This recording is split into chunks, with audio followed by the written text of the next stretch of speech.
आप सभी का मेरे YouTube चैनल पूजा स्टोरी कॉर्नर में स्वागत है। पिछले एपिसोड में आपने देखा कि आहाना का ऑपरेशन सफल हो जाता है। उसे जब होश आता है तो किसी से किसी को न मारने के लिए बोल रही होती है। कुणाल मेहरा आहाना की सौतेली माँ से पूछता है, परंतु उसकी सौतेली माँ को भी नहीं पता होता है। टोनी काका रुत को विला में रहने के लिए बोलते हैं, पर रुत नहीं मानता। विला से बाहर अपनी कार लेकर चला जाता है। कहानी में आगे बढ़ने से पहले एक जरूरी सूचना।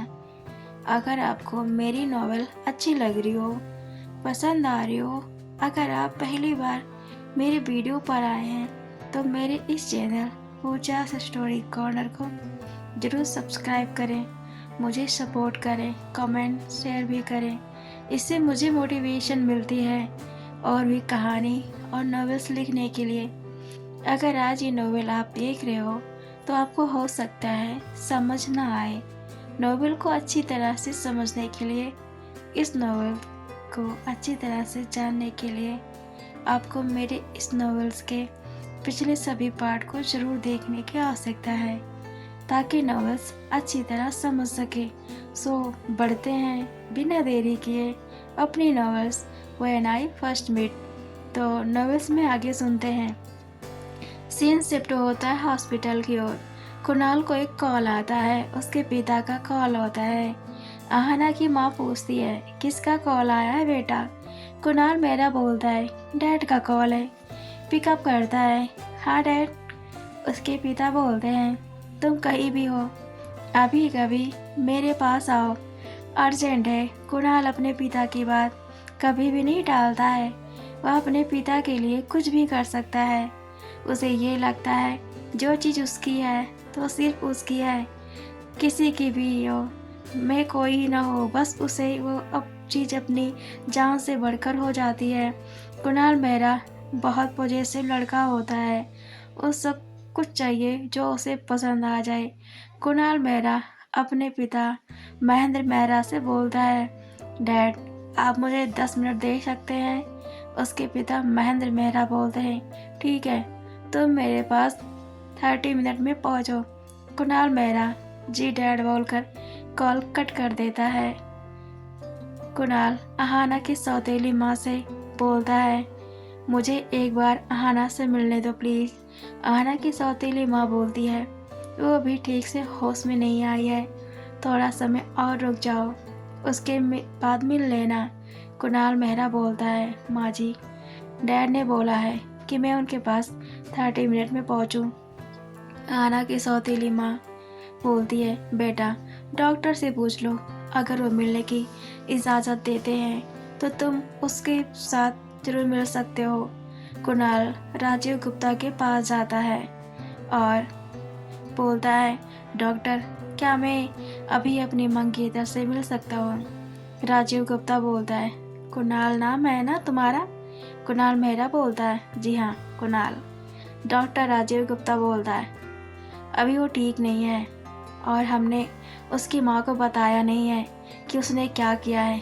कुणाल सरप्राइज नज़रों से देखने लगता है और पूछता है, डॉक्टर आहाना ने क्या किया है? प्लीज़ मुझे बताएं, मेरा दिल बैठा जा रहा है।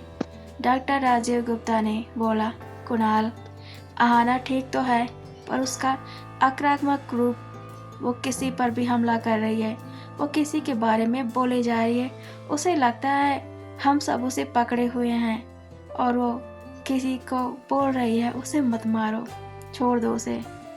आहाना के कॉन्शियस माइंड में जरूर कुछ ऐसा चल रहा है जो उसके पास्ट से जुड़ा हुआ है। अच्छा, तुम मुझे बता सकते हो कि क्या उसका कोई बॉयफ्रेंड तो नहीं है? क्योंकि उसकी माँ ने मुझे बताया था कि उसके पिता तो हार्ट अटैक से मरे, तो वो ज़रूर अपने बॉयफ्रेंड के बारे में ही बोल रही होगी। कुणाल मेहरा गुस्से से अपने दोनों हाथों की मुट्ठी बंद कर लेता है और टेबल पर एक पैर रखकर दूसरे हाथ से डॉक्टर का कॉलर पकड़ के गुस्से में बोलता है, उसका तो पता नहीं, पर मुझे लगता है आज मैं तुझे तेरी गर्लफ्रेंड को बिना तुझसे शादी किए विधवा बनाता हूँ। फिर डॉक्टर के सामने अपनी पिस्तौल निकालता है और तान देता है, राजीव गुप्ता के माथों के बीचों बीच। तभी कैबिन का डोर खुलता है। आहाना की सौतेली माँ दौड़ के उसका हाथ पकड़ लेती है और बोलती है, बेटा मत कर, छोड़ उसे। कुणाल मेहरा आहाना की सौतेली माँ से बोलता है, माँ ये डॉक्टर का दिमाग हिल गया है, बोल रहा है आहाना का कोई बॉयफ्रेंड है। गुस्से में डॉक्टर के फेस के पास फेस ले जाकर बोलता है, आहाना सिर्फ मेरी है, अगर तेरी बात में सच्चाई भी निकले तो भी मुझे कोई परवाह नहीं। आहाना को मैंने अपना कुणाल मेहरा का बना दिया है, वो सिर्फ मेरी ही होगी, जो भी होगा वो उसे जान से मार दूंगा। मुझसे आहाना को कोई छीन के नहीं ले जा सकता। और गुस्से में वहाँ से चला जाता है। आहाना की सौतेली माँ डॉक्टर से माफ़ी मांगने लगती है। राजीव बोलता है, आंटी ये लड़का आपकी लड़की के लिए बिल्कुल भी सही नहीं है, मेरी बात माने, इससे रिश्ता तोड़ लीजिए, नहीं तो आहाना की ज़िंदगी जीते जी नरक बना के रख देगा। ऐसा असंख्य इंसान मैंने अपने पूरे करियर में नहीं देखा। आहाना की सौतेली माँ धीरे धीरे कदमों से बाहर निकलती हैं और सोचती हैं कि क्या मैं बड़े खानदान के रिश्ते की लालच में आकर आहाना के साथ गलत कर रही हूँ। वैसे ही मेरी कोई संतान नहीं है, मुझे माँ कहने वाली सिर्फ मेरी आहाना ही है। नहीं नहीं, मुझे उस लड़के के पास कॉल करना चाहिए। वो तो आहाना के लिए सही लग रहा था, पर उसके हाथ में भी पिस्तौल थी। आखिर मेरी आहाना के लिए कौन सही है? उधर टोनी काका रिया सेन के पास कॉल लगाता है और बोलता है, रुत के लिए तुम सही लड़की हो, मैंने ऑस्ट्रेलिया का 2 टिकट करा दिया है, कल का तुम और रुत दोनों को अब वहीं रहना है। रिया सेन बोलती है, अगर रुत जाने से इनकार करेगा तब क्या करेंगी अंकल? टोनी काका बोलते हैं, तुम चिंता मत करो, मैं तो हूँ, तुमको इसकी चिंता करने की ज़रूरत नहीं है। रिया सेन बोलती है, ठीक है सर, वो कहाँ है? तो टोनी काका रिया सेन को सब बता देते हैं। रिया सेन के ही सामने बड़ा भाई भी बैठा होता है और कॉल स्पीकर पर होता है। सारी बातें सुन लेता है और इशारा करता है, कॉल कट करो। रिया सेन बोलती है टोनी काका से, अंकल मैं पैकिंग कर लेती हूँ। टोनी काका बोलते हैं, ठीक है, पर ध्यान से, बड़े भाई को पता न चले कि तुम और रुद कहीं बाहर जा रहे हो। ठीक है। रिया सेन कॉल कट कर देती है और बड़े भाई से बोलती है कि प्लीज़ रुद को कुछ मत करना। तो बड़ा भाई उसके हेयर जोर से पकड़ के बोलता है, तो जैसी के साथ ऐसा ही होना चाहिए, तो बस एक मोहरा है चूहे को बिल से निकालने का, क्योंकि रुद की ज़िंदगी में तेरे अलावा कोई और लड़की हो ही नहीं सकती। रिया सेन सोचने लगती है, ये क्या बोल रहा है, इसे क्या पता चला है?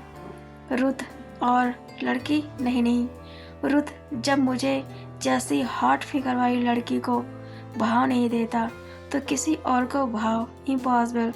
वो गुस्से से बड़े भाई को देखती है और बोलती है, रुद तुम्हारे साथ क्या क्या करेगा ये मुझे देखना है। फिर जोर जोर से हंसने लगती है। बड़ा भाई उसे जोरदार थप्पड़ जड़ देता है। रिया वहीं बेहोश हो जाती है। उधर रुद कार से आ रहा होता है तो अचानक उसके सामने के पेड़ गिर जाता है, जिससे उसका रास्ता ब्लॉक हो जाता है। वो कार से उतरता है और गुस्से में अपनी ही कार को 2 पैर जोर जोर से मारता है।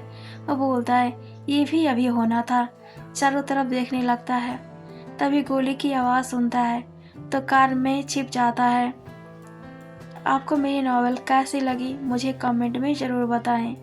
आगे नॉवेल में हम देखेंगे कि क्या आहाना रुद से मिल पाएगी, बड़े भाई रुद के साथ क्या करेगा, क्या टोनी काका का पता चलेगा कि रिया की वजह से रुद खतरे में आ गया है। देखते हैं नेक्स्ट एपिसोड। तो बने रहे पूजा स्टोरी कॉर्नर में। Thank you for watching and keep supporting.